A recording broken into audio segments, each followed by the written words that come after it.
She doesn't speak English? Then why is she here? Snapped the man in the navy suit, waving down the manager like he was hailing a cab. The elegant older woman at the center of the table stayed composed, dabbing the corners of her mouth with a silk napkin while scanning the menu in silence. The entire restaurant had frozen.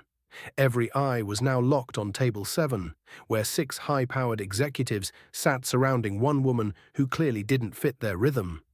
They whispered behind her back. They laughed as if she couldn't feel it. But the waitress watching from across the room, she noticed everything. One man leaned over, muttering, "She's just the investor, not even part of the real team. Why should we pause for her?" Another chuckled, "She probably thinks sushi grows on trees." Laughter erupted, smug and sharp. The woman, clearly Japanese, clearly graceful, sat calm, but her eyes revealed something deeper. She understood far more than they thought. The manager approached, tense. "Ma'am, do you need help with the menu? We can bring pictures." His voice was painfully slow, borderline mocking. She tilted her head, then looked down again. No response.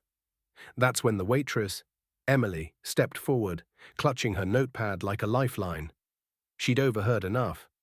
"Sumimasen, go chumon wa okimari desu ka?" Emily asked gently. Every head turned. The room fell dead silent. The woman's eyes lit up, and for the first time that evening, she smiled. "Hi," she replied softly.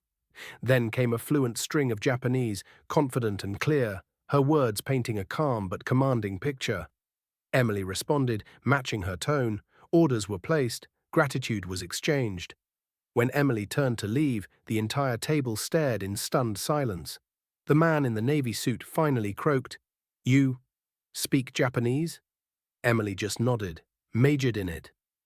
Spent a year in Osaka, the older woman placed her hand over her heart and said, in broken but heartfelt English, "You make me feel home." But the moment wasn't over. It was just beginning. The CEO, slick hair, pocket square, ego the size of the wine list, leaned forward and whispered something to his assistant. Moments later, Emily was called over by the manager, pulled aside like she'd done something wrong. "She's impressed, apparently," the manager said, frowning.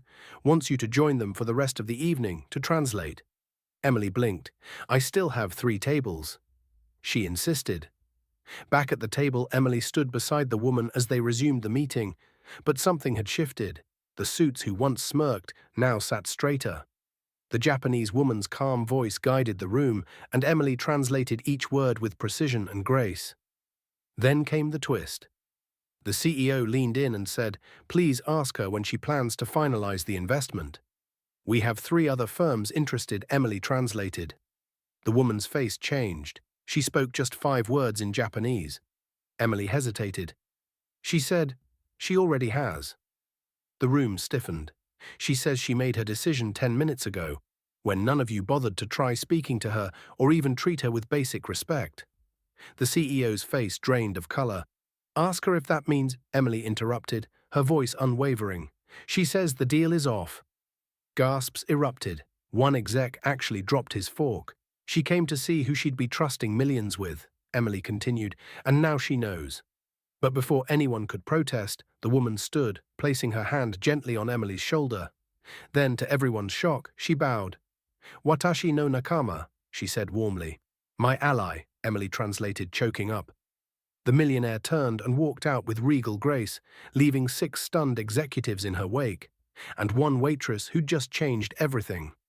Later that night, as Emily finished her shift, the manager approached with wide eyes. "She left something for you."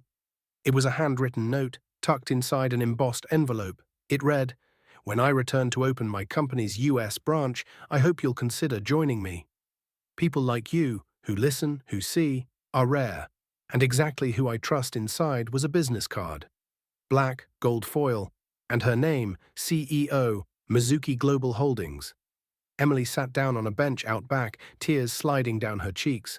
She was just a waitress. At least that's what the world saw. But today, she had been seen, truly seen. Never underestimate someone based on where they stand, whether they're seated silently at a table or serving it. Respect costs nothing, but disrespect could cost everything. Before we end this story, let us know in the comments where you're watching from. We'd love to hear.